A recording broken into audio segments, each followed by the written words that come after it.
আসসালামু আলাইকুম। সংবাদে আপনাদের সবাইকে স্বাগত জানাচ্ছি। আমি ফিরোজ তোহা। শুরুতেই আরবে কেবলস সংবাদ শিরোনাম। বাংলাদেশের সর্বশেষ গুরুত্বপূর্ণ আপডেট সংবাদে আপনাকে স্বাগত। শুরুতে সংবাদ শিরোনাম, পরে বিস্তারিত। শুরুতেই জানাবো, রাজধানীতে মিছিল করতে এসে ছাত্রলীগ নেতা গ্রেপ্তার। রাজধানীর পল্লবী থেকে টাঙ্গাইল সরকারি সাদত কলেজ, করটিয়া টাঙ্গাইল কলেজ শাখার নিষিদ্ধ ঘোষিত ছাত্রলীগের সাধারণ সম্পাদক নুরু মিয়া আনসারি ৪০কে গ্রেপ্তার করেছে ঢাকা মহানগর গোয়েন্দা পুলিশ ডিএমপি।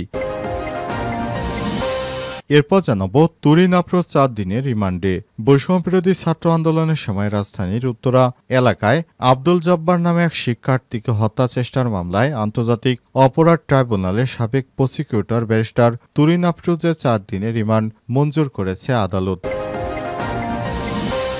এদিকে প্রধান উপদেষ্টার সঙ্গে পিটার হাসের সাক্ষাৎ। তরলিখিত প্রাকৃতিক গ্যাস এলএনজি রপ্তানির মার্কিন বহুজাতিক কোম্পানি অ্যাক্সিলারেট এনার্জি স্ট্র্যাটেজিক উপদেষ্টা পিটার হাস প্রধান উপদেষ্টা ড মোহাম্মদ ইউনূসের সঙ্গে সাক্ষাৎ করেছেন। ৮ এপ্রিল রাষ্ট্রীয় অতিথি ভবন যমুনায় তাদের সাক্ষাৎকার অনুষ্ঠিত হয়েছে। এদিকে ২ থানার নাম পরিবর্তন।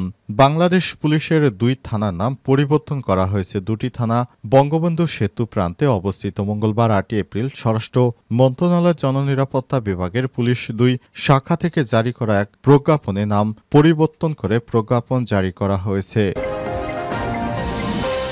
এদিকে পুলিশ সদস্যকে কামড়ে আসামি ছিনতাই গ্রেপ্তার ৫। রাজধানীর পল্লবীতে বাপ্পি নামে ওয়ারেন্টভুক্ত এক আসামিকে গ্রেপ্তার করতে গিয়ে হামলার শিকার হয়েছে পুলিশের সদস্যরা। বাসা নামে পল্লবী থানার এক পুলিশ সদস্যের হাতে কামড় দিয়ে ওয়ারেন্টভুক্ত আসামি বাপ্পিকে ছিনিয়ে নিয়ে যাওয়া হয়। এবং সর্বশেষ জানাবো, ট্রাম্পকে ইসরায়েল ও ইহুদিদের অসাধারণ বন্ধু বললেন নেতানিয়াহু। যুক্তরাষ্ট্রের প্রেসিডেন্ট ডোনাল্ড ট্রাম্পের সঙ্গে বৈঠক করেছেন সফররত ইসরায়েলের প্রধানমন্ত্রী বেঞ্জামিন নেতানিয়াহু। স্থানীয় সময় সোমবার হোয়াইট হাউসে এই বৈঠক হয়। বৈঠক শেষে যৌথ সংবাদ সম্মেলনে দুজন বক্তব্য দেন। প্রিয় দর্শক, এতক্ষণ শুনছিলেন সংবাদ শিরোনাম, এবারে বিস্তারিত। তবে তার আগে বন্ধুরা, অনুরোধ থাকবে সংবাদটিতে একটি লাইক দিন। এই চ্যানেলে আপনি নতুন হয়ে থাকলে আমাদের সংবাদটি দেখতে দেখতে চ্যানেলটি সাবস্ক্রাইব করে রাখুন। কমেন্ট করে বন্ধুরা আপনার মূল্যবান মতামত জানিয়ে দিন আপনি বিশ্বের কোন দেশ থেকে বা বাংলাদেশের কোন স্থান থেকে আমাদের সংবাদটি দেখছেন এবং শুনছেন। আর বন্ধুরা, এই সংবাদটি আপনার সোশ্যাল মিডিয়া ফেসবুকে বন্ধুদের মাঝে শেয়ার করে দিন, যাতে করে তারাও আপনার মতো আমাদের এই লেটেস্ট আপডেট সংবাদগুলো জানতে পারে। এবারে বিস্তারিত। রাজধানীতে মিছিল করতে এসে ছাত্রলীগ নেতা গ্রেপ্তার। রাজধানীর পল্লবী থেকে টাঙ্গাইলের সরকারি সাদত কলেজ, করটিয়া টাঙ্গাইল কলেজ শাখার নিষিদ্ধ ছাত্রলীগের সাধারণ সম্পাদক নুরু মিয়া আনসারি ৪০কে গ্রেপ্তার করেছে ঢাকা মহানগর গোয়েন্দা পুলিশ ডিএমপি। মঙ্গলবার ৮ এপ্রিল ডিএমপির মিডিয়া ও পাবলিক রিলেশনস বিভাগের উপ police commissioner DC Mohammad Talebur Rahman এই তথ্য নিশ্চিত করেছেন। তিনি জানান, আজ বিকেলে গোপন সংবাদের ভিত্তিতে ডিবি মিরপুর বিভাগের একটি দল পল্লবী এলাকায় অভিযান চালিয়ে নুরু মিয়া আনসারিকে গ্রেপ্তার করে। তিনি টাঙ্গাইলের সরকারি সাদত কলেজ, করটিয়া ও টাঙ্গাইল কলেজ শাখার নিষিদ্ধ ঘোষিত ছাত্রলীগের সাধারণ সম্পাদক ও জেলা যুবলীগের প্রস্তাবিত কমিটির সম্পাদক। তিনি আরও জানান, গ্রেপ্তারের পর জিজ্ঞাসাবাদে তিনি ঢাকা মহানগরীর আওয়ামী লীগের ঝটিকা মিছিলে অংশগ্রহণ করতে এসেছিলেন বলে স্বীকার করেছেন। উল্লেখ্য, নুরু মিয়া আনসারির নামে টাঙ্গাইল জেলা বৈষম্যবিরোধী আন্দোলনের ঘটনায় একাধিক মামলা রয়েছে বলে জানা গেছে। দীর্ঘদিন ধরে তিনি শেখ হাসিনা পালিয়ে যাওয়ার পর আত্মগোপনে ছিলেন। অবশেষে মিছিল করতে বেরিয়ে আসার পরই তাকে গ্রেপ্তার করেছে পুলিশের সদস্যরা। গ্রেপ্তারের পর তাকে কারাগারে পাঠানোর নির্দেশনা দেওয়া হয়েছে। বর্তমানে তিনি কারাগারে রয়েছেন বলে জানা গেছে। তুরিন আফরোজ ৪ দিনের রিমান্ডে।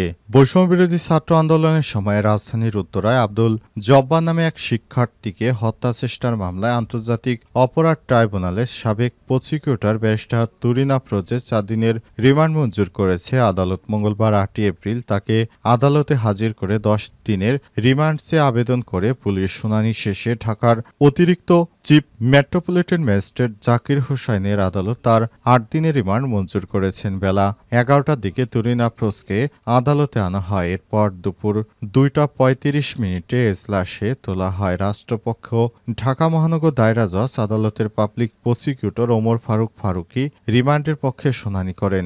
আসামি পক্ষে তুরিন আফরোজ নিজেই আদালতে বক্তব্য তুলে ধরেন। উভয় পক্ষের শুনানি শেষে আদালত রিমান্ডের আদেশ দেয়। এর আগে সোমবার 7 এপ্রিল রাতে উত্তরার একটি বাসায় অভিযান চালিয়ে তুরিন আফরোজকে গ্রেপ্তার করা হয়। জানা গেছে, বৈষম্যবিরোধী ছাত্র আন্দোলন শেষ দিন 5 আগস্ট দুপুর 12টার দিকে আব্দুল জব্বার উত্তর পশ্চিম থানা এলাকার ঢাকা ময়মনসিংহ মহাসড়কের উপর বিএনএস সেন্টারের সামনে গুলিবিদ্ধ হন। পরে ঢাকা মেডিকেল কলেজ হাসপাতালে চিকিৎসা নেন তিনি। এই ঘটনায় গত 27 মার্চ উত্তরা পশ্চিম থানায় সাবেক প্রধানমন্ত্রী শেখ হাসিনা সহ 50 জনের নাম উল্লেখ করে আরও 100 থেকে 150 জনকে অজ্ঞাতনামা পরিচয় করে মামলা দায়ের করা হয়। মামলার এজাহার নামেও 30 নং আসামি তুরিন আফরোজ। শেখ হাসিনার সময় তিনি বিশেষ করে জামাত নেতাদেরকে নিয়ে অনেক মামলা লড়েছেন। জামাত নেতাদের ফাঁসি দেওয়ার পক্ষে তিনি দায়িত্ব পালন করেছেন।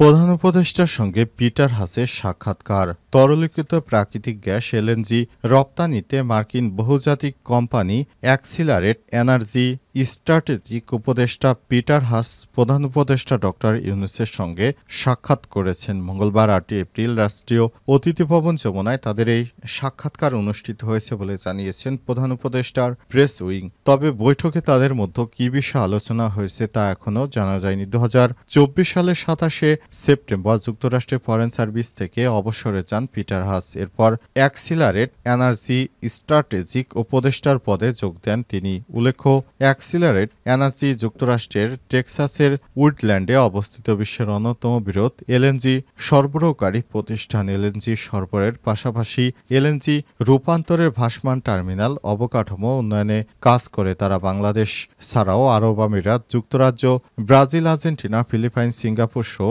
বেশি কিছু দেশে ব্যবসা রয়েছে তাদের। অধ্যাপক ডক্টর মোহাম্মদ ইউনূসের সঙ্গে তিনি এর আগেও সাক্ষাৎ করেছেন। আবার তিনি অন্তর্বর্তীকালীন সরকারের প্রধান উপদেষ্টার সঙ্গে সাক্ষাৎ করলেন। সেখানে অন্তর্বর্তীকালীন সরকার এবং পিটার হাসকে ছবিতে বেশ হাস্যোজ্জ্বল অবস্থায় দেখা গেছে। তারা একে অপরের সঙ্গে মিলেমিশে বসবাস, বাংলাদেশকে একটি স্থিতিশীল পর্যায়ে এবং যুক্তরাষ্ট্র থেকে বাংলাদেশকে কোনোভাবে সহায়তা করা যায় কিনা ইত্যাদি বিষয় নিয়ে অন্তর্বর্তীকালীন সরকারের প্রধান উপদেষ্টা অধ্যাপক ডক্টর মোহাম্মদ ইউনূস আলাপ আলোচনা করেছেন। 2 থানার নাম পরিবর্তন। বাংলাদেশ পুলিশের 2টি থানার নাম পরিবর্তন করা হয়েছে। 2টি থানা বঙ্গবন্ধু সেতু প্রান্তে অবস্থিত। মঙ্গলবার 8 এপ্রিল স্বরাষ্ট্র মন্ত্রণালয়ের জননিরাপত্তা বিভাগ পুলিশ 2 শাখা থেকে জারি করা এক প্রজ্ঞাপনে নাম পরিবর্তনে প্রজ্ঞাপন জারি করা হয়েছে। প্রজ্ঞাপনে সই করেছেন সিনিয়র সহকারী সচিব তৌসিফ আহমেদ। যে 2টি থানা নাম পরিবর্তন করা হলো, টাঙ্গাইল জেলা পুলিশের বঙ্গবন্ধু সেতু পূর্ব থানা নাম পরিবর্তন করে রাখা হয়েছে যমুনা সেতু পূর্ব থানা এবং সিরাজগঞ্জ জেলা পুলিশের বঙ্গবন্ধু সেতু পশ্চিম থানার নাম পরিবর্তন করে রাখা হয়েছে যমুনা সেতু পশ্চিম থানা। এর আগে 26 ফেব্রুয়ারি বঙ্গবন্ধু সেতুর নাম পরিবর্তন করে সরকার। বঙ্গবন্ধু সেতুর আনুষ্ঠানিক নাম রাখা হয়েছে যমুনা সেতু। উল্লেখ্য, এর আগে যমুনা সেতু বা বঙ্গবন্ধু সেতু নামে উল্লেখিত ছিল যমুনা সেতু, কিন্তু এখন থেকে বঙ্গবন্ধুর নাম বাদ দিয়ে সেতুটির নামকরণ করা হয়েছে যমুনা সেতু। আর এই যমুনা সেতুর নাম পরিবর্তন করার পরই এই থানাগুলোর নাম পরিবর্তনের সিদ্ধান্ত নেয় সরকার। তারই ধারাবাহিকতায় এবার থানাগুলোরও নাম পরিবর্তন করেছে সরকার এবং এই থানা দুটির নতুন নামকরণ করার বিষয়টি নিশ্চিত করেছেন স্বরাষ্ট্র উপদেষ্টা লেফটেন্যান্ট জেনারেল জাহাঙ্গীর আলম চৌধুরী।